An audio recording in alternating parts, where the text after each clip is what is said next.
All right. The guy that started Friendly Cab deserves a video because it goes on for quite a while. This got probably going to be more than 10 minutes.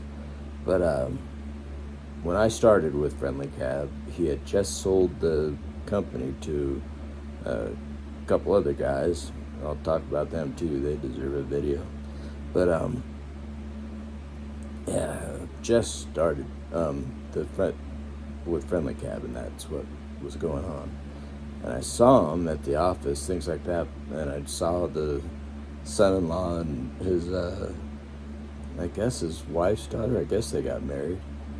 But yeah, I saw them, but I didn't really know them. And I met other cab drivers and stuff, and I had some serious issues going on from just getting away from my brother, who I'll talk about him. I don't know if I get requests for it. If anybody watches my videos, that is a story. Semi-literate, and he thinks that he's literate. He thinks he can speak legalese and Shakespeare, but he's semi-literate, and it's like he's convinced himself. And it was making me question myself, because what if I convince myself of something that isn't true? And that's what was going on in my head back then. And it was, serious. I had some serious issues that I had to work through. But that's when I started Friendly Cab. And I worked there for a while, off and on, for 10 years. And during that time, it got sold to a couple of guys, and then it got sold to the son-in-law through his wife, who was the guy's wife or girlfriend, I don't know, but her daughter was the new owner, because of her husband and his brother that they bought the place. So that was the third owner, and then COVID came along and destroyed their business. But alright, so I kept hearing things about this guy, that he bought a mountain in New Mexico. That was one big thing. And I was fascinated because he was an entrepreneur, and he started a business and was doing very well, and just sold his business and made a bunch of cash off of that, supposedly, I guess. I never heard any numbers, but, it was there. So I kept hearing stories, and then the first time that I ever dispatched, he was dispatching and put it off to me, and then I just had to park, because that's how I had to do it. Eventually I was able to do multitask and drive and take notes and answer phone calls and talk to customers and take money and give change. I was able to do all that later on, and that is a skill, and yeah, it made me a lot of money too. But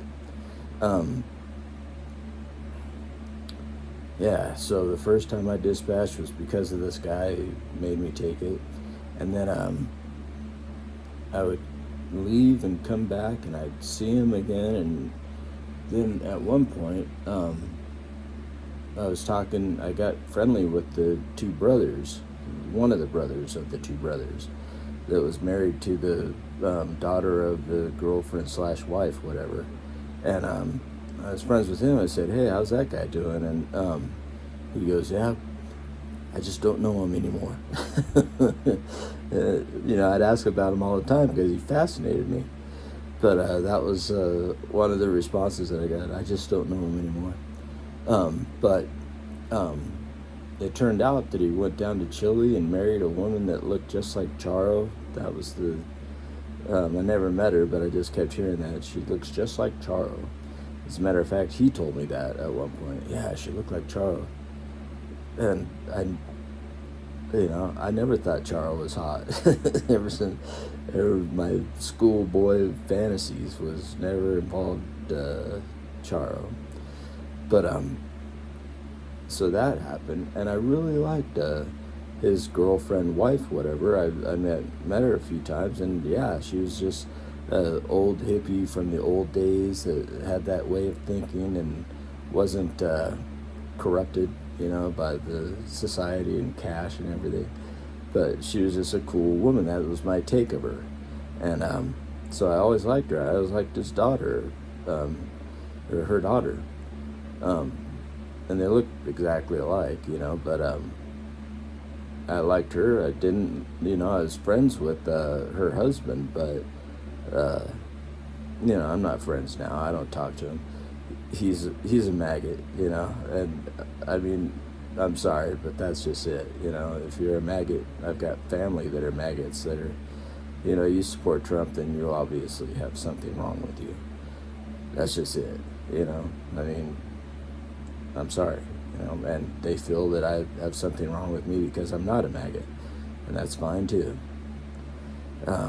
So anyways, that was the husband, and then yeah, I'll get into that later because that's a story. But so later on, he came back. He left his charo woman in Chile, and came back and started working around the cab company again. And by this time, I was already in my own company. And my last interaction with this guy, I guess it is going to be around 10 minutes. My last interaction with this guy started out, we'd all go to the airport, and whoever got there first, you'd get in line, and then as the fares came out, the first one would take the first one, and then everybody would pull up, and the next one would take the next one, and everybody would pull up. Well, I was sitting there, and one of the friendly cabs, a new guy that I'd never really met, he knew me, but I didn't really know him, kind of thing. He walked out of the airport, because this is a big no-no. You can't go inside of the airport and solicit runs.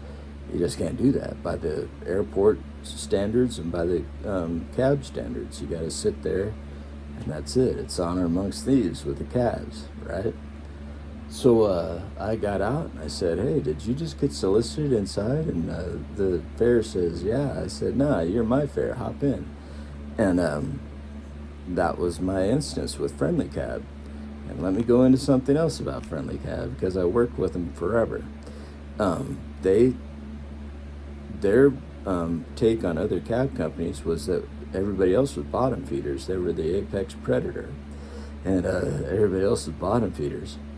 And if you're sitting at the airport and somebody comes up to your cab and says, "Yeah, I'm waiting for a cab," some other cab company, you get on the radio and you say, "Is there a fare going from the airport to wherever?" And sometimes you get, Grand Canyon, Phoenix runs out of that. But yeah, and that was their deal. There was no honor amongst them, So a couple days later, the first guy that started the company, and there was a spot in front of me that didn't move because they were out of their car, but it was a Friendly Cab. So I'm sitting there, I'm waiting, and then I pull behind the guy that started Friendly Cab. He goes, "No," gets out of his car, "No, you're not doing that. You're not going to be taking, that's stealing." Honor amongst thieves, whatever, And I'm just sitting there, and I'm kind of laughing at him, because, just a couple days ago, they were trying to snake me. Friendly Cab was trying to snake me by soliciting inside some new guy. So, yeah, I don't care about your honor or your rules. Your rules don't apply to me anymore, That's the way I felt. And I talked to him. I said those things, you guys are doing this to me, so I'm doing it to you. The honor went out the window when your driver was inside soliciting for the run, trying to steal my run. That was when the honor got breached, and he started asking me to step out, and he texted me, because everybody had everybody's numbers. He texted me saying something about the honor bullshit or something. It was something personal. He attacked me personally. And I said, "Aren't you the one that left Corky?" Shit, I said her name. Whatever. I like Corky. And I got nothing disparaging to say about her. What this guy did to her, he doesn't deserve her. She could do way better. But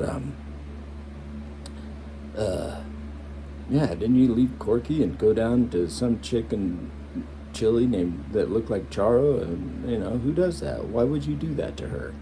And then he wanted to step out. You want to meet somewhere? No, I don't want to meet. I just want to make money.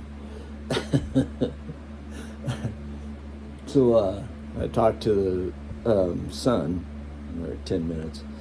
I talked to the new owner, because they were owning it at that time, and he was working with them or for them or something. And said, hey man, then explained to him the situation. He didn't even get it. He doesn't realize I know what they're doing. And just because you're a friendly cab doesn't mean you have any special rights or anything, that you can do those things to somebody else. You know what I mean? If you're going to be doing that stuff to me, I'm going to be doing that stuff to you, period.